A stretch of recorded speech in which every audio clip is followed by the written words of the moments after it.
자, 지하철에서 신종 코로나 바이러스 감염자 행세를 해서 논란을 일으킨 유튜버가 있죠. 이 유튜버가 경찰에 의해서 구속영장이 신청이 됐는데 이 구속영장 신청까지 조롱하는 영상을 올려서 거센 비판을 받고 있습니다. 먼저 화면부터 잠시 보고 얘기 나누도록 하겠습니다.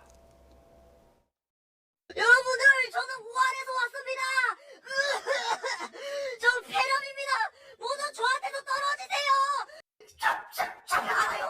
이 형사들한테 무서워요. 너무 무서워요. 경찰에서 구속영장을 신청한다고 해서 그게 100% 되는 게 아닙니다요.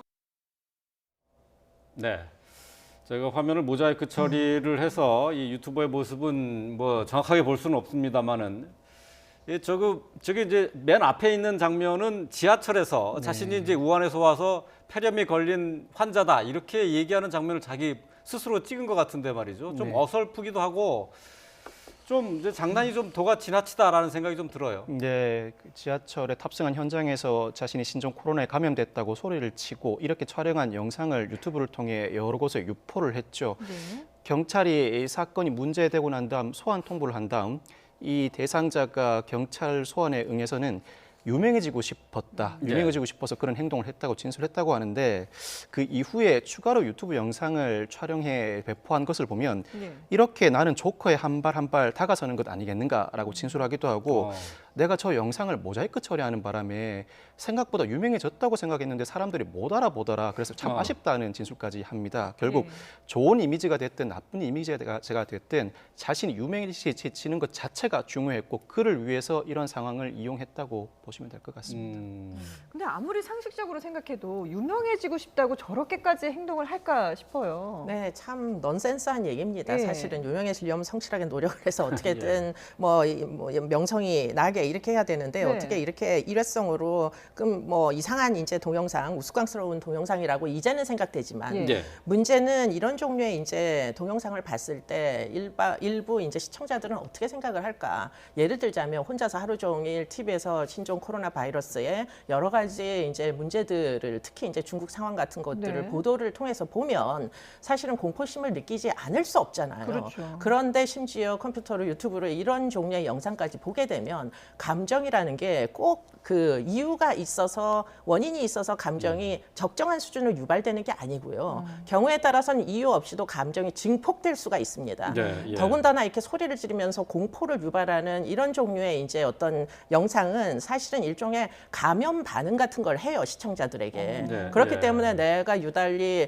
공포를 느낄 만한 객관적 상황이 아님에도 불구하고 마구 비명을 지르고 말도 안 되는 이런 얘기를 하면 조금 전에 TV에서 봤던 뭐 코로나에 대한 여러 가지 공포심이 다시 회상이 되면서 그게 훨씬 더 증폭되는 겁니다. 그렇기 때문에 이런 종류의 행위를 사실은 일부 국가에서는 일종의 그야말로 불특정 테러 행위라고 간주하는 그런 처벌을 하는 나라도 있습니다. 네. 아, 그래요? 중국 같은 경우에도 사실은 신종 코로나 바이러스의 위험을 알린 시민 기자가 지금 사실은 어딘가에 연락 기다리고 감금돼 있죠. 예. 있잖아요. 예, 예, 그렇죠. 왜냐하면 정확한 정보이긴 했으나 정확한 정보라도 사람들에게 공포를 유발하는 정보를 계속 지속적으로 방출했다. 이것은 뭔가 사회 질서의 유지에 반한다. 이렇게 판단을 했을 개연성이 굉장히 높은데요. 그렇기 그래요. 때문에 사실은 지금 이 사람이 한 행위를 그냥 단순히 장난으로는 절대 보면 안 된다. 그렇죠. 죄명이 없다면 죄명을 만들어서라도 엄벌해야 된다. 이런 이제 생각들을 하시는 거죠. 그러니까 아무 일이 아니더라도 뭐 옆에서 불안해하고 또 뭐 소리를 지르고 그러면 거기에 사람들이 감정이 동화될 수 있다 그렇죠. 그런 얘기죠. 네, 네, 충분히 그렇습니다. 그렇기 때문에 이 사람이 유발한 테러에 대해서는 사람들이 보면서도 내가 별다른 테러를 느끼지 않아도 테러라고 인식하고 그것이 결국은 어떻게 보면 정서적인 공황 상태를 유발할 수도 있습니다. 예, 그러니까 예. 사회 불안을 유발하는 틀림없이 원인 행위가 되는 거죠. 그렇군요. 그러면 이 사람에 대해서 어떤 처벌을 내릴 수가 있는 건가요? 일단은 그러니까 특정한 장소 즉 지하철에서 자신이 신종 코로나에 감염됐다고 외친 것 자체가 예. 허위사실을 유포함으로써 경찰로서 부산교통공사의 업무를 방해했죠. 업무방해 혐의가 적용될 수가 있고 경범죄처벌법상 불안감 조성 혐의도 같이 적용될 수가 있습니다. 네. 경찰이 이에 따라서 구속영장을 신청했고 검찰도 구속영장을 청구한 상황입니다. 근데 네. 이후의 영상 앞서 저희가 보여드렸던 그 뒷부분을 보면은 마치 이게 경찰을 좀 비웃는 듯한 그런 네. 내용도 들어있는데 이 부분에 대해서는 더 추가로 뭐 처벌할 수 있는 방법은 없나요? 경찰을 비웃는 것 자체로 처벌하기는 어려울 것 같고요. 그래요? 예. 경찰 조사를 받고 나오면서 나는 범죄를 저지르지 않았다라고 진술을 하는 영상을 찍었습니다. 예. 이 자체는 아마 경찰의 조사 과정에서 본인이 반성만 하면 큰일 없이 사건을 마무리할 수 있다라고 해준 것 자체를 본인은 이렇게 표현한 것 같은데 예. 본인이 부산교통공사의 업무를 방해할 의사가 없었다고 하더라도 특정 장소에서 허위사실을 유포함으로써 업무를 방해한다는 인식만 있으면 고의는 충분히 인식됩니다. 그리고 본인이 반성만 했으면 정말 경찰이 부드럽게 대해준 것처럼 별일 없이 넘어갈 수가 있겠지만 네. 경찰 조사를 받고 나오면서도 경찰을 희화화하고 그러게요. 그리고 네. 그 이후에 구속영장을 신청한 다음에는 구속영장 신청 너무나 두렵습니다라고 희화하는 영상을 추가로 올렸죠. 예. 그리고 자신의 바지에 물을 붓고는 너무 무서워서 오줌을 쌌다는 표현까지 하게 됩니다. 네. 즉 예. 구속영장이 신청되고 청구됨에도 전혀 반성하는 기미를 보이고 있지 않은 것이죠. 이 점은 구속영장 발부에 일정 부분 영향을 미칠 수가 있습니다. 예. 그 지금 이 유튜버 같은 경우는 경찰을 견찰, 그러니까 개견자를 써서 견찰이라고 부르기도 했다고 하더라고요. 네, 근데 네. 이제 이런 경우 직접적으로 이걸 이제 처벌할 수는 없다는 말씀이시잖아요. 네네. 경찰에 대해서 특정한 표현을 했다고 해서 네. 결국 명예훼손은 그 집단을 구성하는 개개 구성원에 대한 명예훼손이 성립해야 하는데 집단 자체를 포괄적으로 지칭하는 것 자체는 명예훼손이나 모욕이 성립하기 어렵습니다. 예, 그렇군요.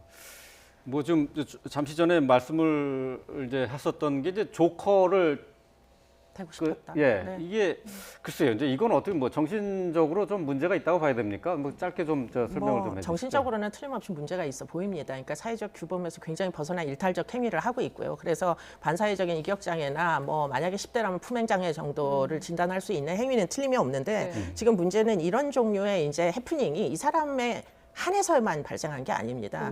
동대구역에서도 사실은 이제 뭐 몇 명이 몰려다니면서 이상한 옷을 입고서는 사람들에게 예. 불안감을 조성하잖아요. 그랬죠. 근데 이런 종류의 행위들을 우리가 그냥 쉬운 행위로 간주하고 뭐 웃고 넘어갈 일은 지금 현재 이 상황이 아니다. 왜냐하면 지금 이 신종 코로나로 인해서 많은 불안이 있잖아요. 사회적 네. 불안이. 물론 뭐 완치율도 높고 그렇기는 하나 그러나 이제 많은 국민들이 불안해 하시기 때문에 지금 이런 행위들은 사실은 그 불안을 생각하면 이거 굉장히 반사회적인 행위라는 거예요. 고의성이 예. 농후하고. 그러니까 처벌할 수 있는 규정이 있어야 합니다. 예, 네. 알겠습니다. 자, 지금까지 이수정 경기대 범죄심리학과 교수 그리고 박성배 변호사와 함께 이슈들 짚어봤습니다. 잘 들었습니다.